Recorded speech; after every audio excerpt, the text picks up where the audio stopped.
I don't think it could be any more obvious when you look at my channel, but in case you don't know, I like Kung Fu Panda. I've made videos about the villains in each movie of the trilogy, and while I think someday I will talk about each movie as a whole, I'm already kind of doing that in these character videos. So today I'm gonna focus on another character, but instead of the bad guys, I'm gonna be talking about the hero.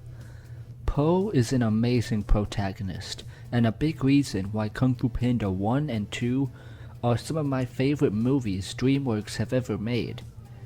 His character arcs in those first two movies are excellent, and even though I'm not as high on Kung Fu Panda 3, Po still grows in that movie and has a logical character arc.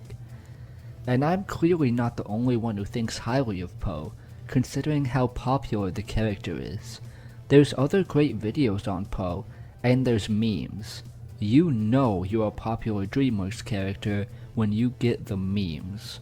But also, the character and series is popular enough for TV shows and spin-offs, and even a fourth movie that I'm very excited for. To put it simply, Po is a great character that deserves all the popularity he gets. Now, let me tell you why.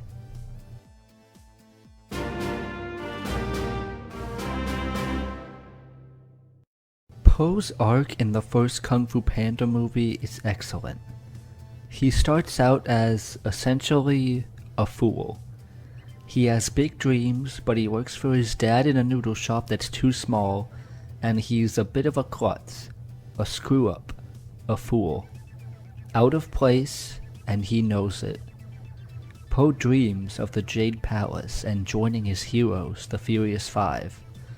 So, he climbs the stairs to see them, and through some shenanigans, becomes the Dragon Warrior. Out of dumb luck. That's how Master Shifu sees it, and that's how the Furious Five see it. But was it truly just luck? We'll talk more about that later. But for now, Po not only gets to see and meet his heroes, but join their ranks. And they hate him immediately. Master Shifu hates him because he doesn't believe he can defeat Tai Lung, and the Five, Tiger specifically, hate him for taking the title that they thought to be theirs. Shifu trains him to the brink to force him to quit, while his heroes don't accept him. Even when the Five do start to come around, there's still a stark difference between them, in that they can do Kung Fu, and Po can't. So, Po doesn't fit in working in his dad's noodle shop, and he doesn't fit in at the Jade Palace. He feels like he doesn't belong. He's literally too big for the noodle shop, but feels like he's not good enough for the Five. He's still seen as the fool. So, of course, Po suffers from imposter syndrome. This all comes to a head in an excellent scene, where Po learns Tai Lung has escaped from prison and tries to run, only to be stopped by Shifu. This is the moment for both their character arcs. Po was happy with the Five and tried sticking it out and refusing to quit, while Shifu, who's been pushing Po away this entire time, now wants him not to quit because of the promise he made to Master Oogway before his death. Their ideologies are switched, with Shifu even throwing Po's words back at him, saying a real warrior never quits. Po knew Shifu was trying to get rid of him, yet he stayed, thinking if anyone could change him, it was Shifu. And now, Po questions if that change is even possible. Even when Shifu isn't berating him, verbally and physically, he's still no match for the Five. With everyone around him doubting him and wanting him out, of course Po's going to question himself, and if it's possible for him to truly become the Dragon Warrior. And Shifu tells him he doesn't know. In the next scene, Shifu finds Po unknowingly doing Kung Fu to get food. He even performs a perfect split. Just like the fireworks from earlier, it's not just dumb luck. Sure, Po didn't mean to fall into the middle of the square and become the Dragon Warrior, nor did he intend to do a split on the top shelf, but he did. We see in these moments that Po does have the creative ingenuity and ability that makes him different from the five and gives Shifu an idea on how to train him. And yeah, the birthplace of Kung Fu and training montage scenes are awesome. But after the montage and the five return, Po finally opens the Dragon Scroll, and it's blank. This sets off the imposter syndrome again, as Po's afraid of Tai Lung after what he did to the five. The scroll doesn't grant him any new power, it's just him. But Po comes to realize that that's okay, that there is no secret ingredient. Po may not have known Kung Fu all along, but that creativity and that drive to pursue his dream was there all along. He uses fireworks in the final fight, like how he became the Dragon Warrior. He imagines the scroll as a cake and climbs, like he did when he got Monkey's cookies off the top shelf. And with the right training, the Kung Fu came along as well, and he was able to defeat Tai Lung. In this movie, Po overcomes his imposter syndrome, realizing that he can't fit in with the five and their style, but finds his own way through what he already had. There's no secret ingredient to Po's success, it's Po overcoming himself. He's no longer the klutz, no longer the fool, no longer an imposter. Po is the Dragon Warrior.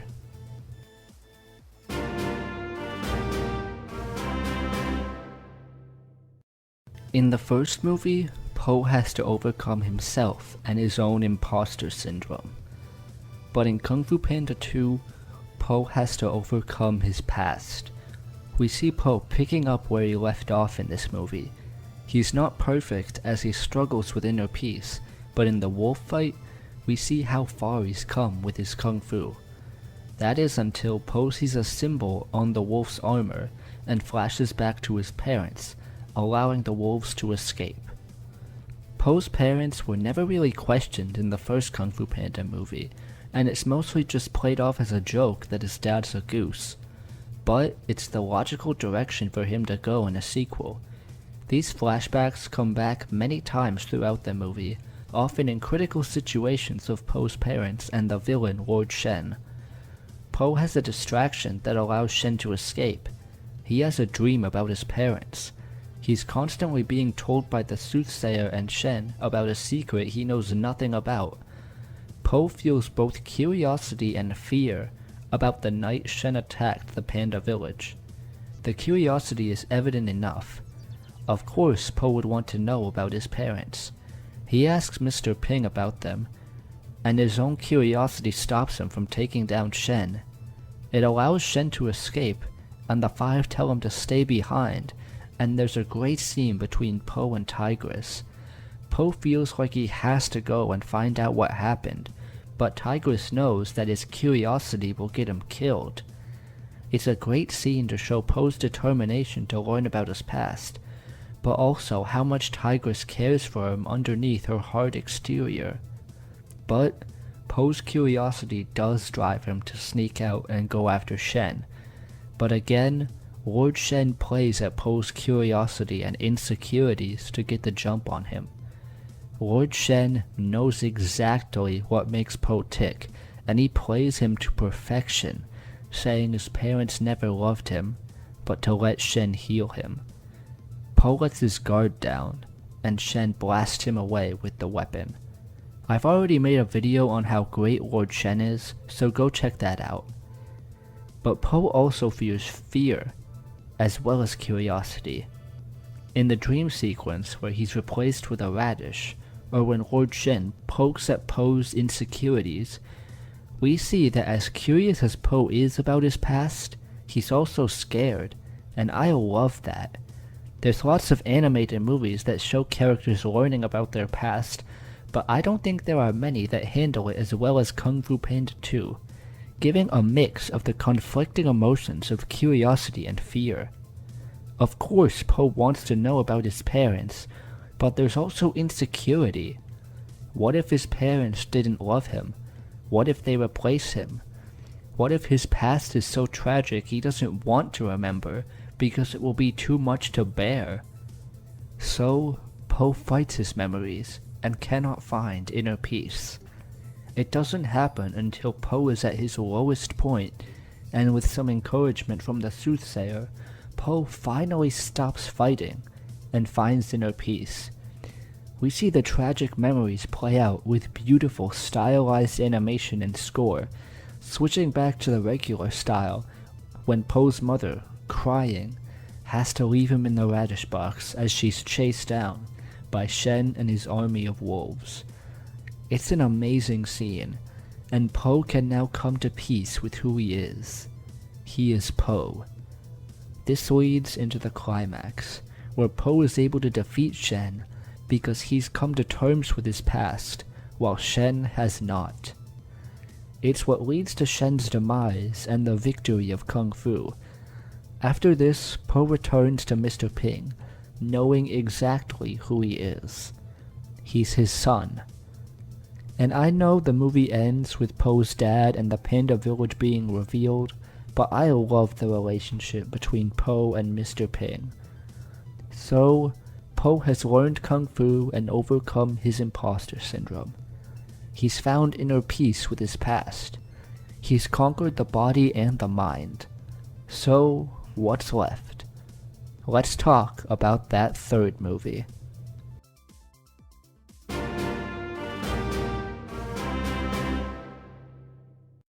Poe's arc in Kung Fu Panda 3 is not as strong as the previous two, because Kung Fu Panda 3 is widely viewed as the weakest of the trilogy.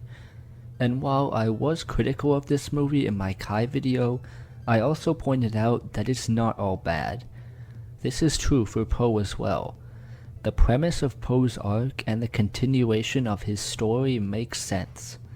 After mastering Kung Fu and inner peace, it feels like a logical next step for Poe to begin teaching, and it's also the logical continuation to have him go to the Panda Village and meet his father, after it was teased in Kung Fu Panda 2. This all makes sense, but the execution is just not as strong as its predecessors. First off, Poe as a teacher. Poe teaching the Five and the Panda Village has some comedy aspects, but lacks intention. From how dark and tense Kung Fu Panda 2 was, it feels like a step back to spend so much time with Poe teaching this Panda Village, while it's mostly only played off for comedy. And in the final battle, we see this comedic effect continue, and while we still do get a good Poe and Kai fight in the spirit realm, this movie does have a much more light-hearted feel to it. Then, we have Poe and the Panda Village. I'll say this right away. Poe having two dads, played by the legendary James Hong and Walter White, is amazing. But as I've said before, the Panda Village stuff feels far too laid back for the climactic movie of a trilogy, and it has an effect on Poe's arc. And a perfect example of that is a scene where Poe is training in preparation for Kai, after finding out the pandas don't really know Chi. He sets up a practice dummy and starts training until Tigress shows up, telling Poe that he has to master Chi. Poe says he doesn't know if he can master Chi. He doesn't know if he's the dragon warrior. He doesn't know who he is. Tell me if this sounds familiar. We got a scene like this in the first movie with Poe and Shifu, and in Kung Fu Panda 2, after finding inner peace, Poe said he knew who he was. He is Poe. But now it feels like we're just rehashing his previous arcs of imposter syndrome and not knowing who he is. And it's really difficult to make that convincing after everything Poe's been through and overcome in the first two movies. But it is possible, and I know that from watching Puss in Boots: The Last Wish with the villain, Death. Puss's fear for death is believable even before we learn that he's Death. They have an encounter where Death destroys him and makes him bleed. His whistle haunts Puss and sends him into panic. This could have been done for Po and Kai to make Po's imposter syndrome and not knowing who he is more believable. They don't meet each other until the final battle. And yes, that was also the case for Tai Lung, but that was different because Po was new to Kung Fu and Tai Lung was more focused on Shifu and the Dragon Scroll. Po does have a moment during the fight with Kai where he thinks he can't win, and this is a good moment, but it feels like it's too little too late. Po's arc and Kung Fu Panda 3 as a whole are not bad by any means, but compared to the previous two, it's a visible step down. Po is still Po in this movie. There's some good jokes, the music and action scenes are still great, the animation looks great. You can see the potential for this movie being just as good as the previous two, but it just falters in some aspects. Po is not bad in this movie. It's just that in the first two movies, he was excellent.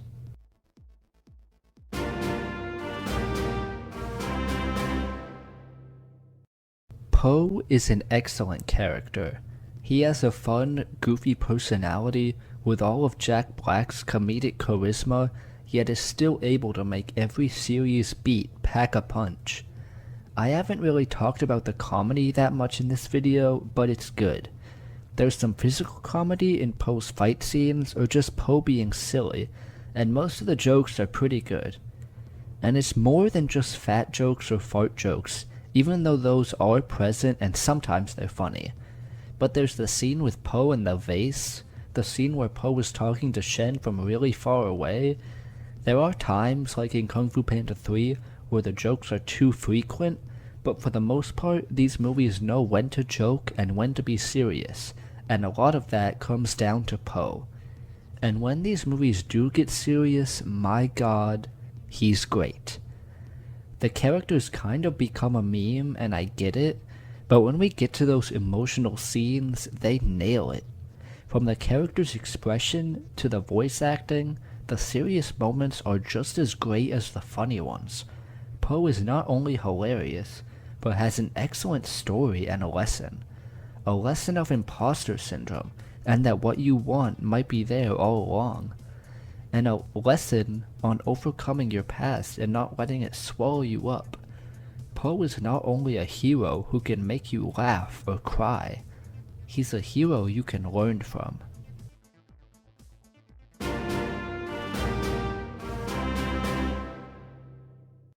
Po is one of my favorite characters from one of my favorite animated franchises. It's okay to call Kung Fu Panda a franchise, right? I mean, they're getting a fourth movie.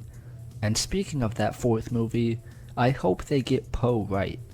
I hope he's not rehashing old character arcs or playing it safe. I hope he's just as great as he was in Kung Fu Panda 1 and 2. And with Puss in Boots: The Last Wish, I have hope. We thought the Shrek franchise was dead, but then Puss in Boots was announced and it's one of the best movies DreamWorks has ever done. If DreamWorks can do that with Puss in Boots, a character whose first movie wasn't even that good, surely they can do it the same for Po in Kung Fu Panda 4. But even if Kung Fu Panda 4 does turn out to be a safe, run-of-the-mill kids movie, at least we still have some excellent stuff to look back on.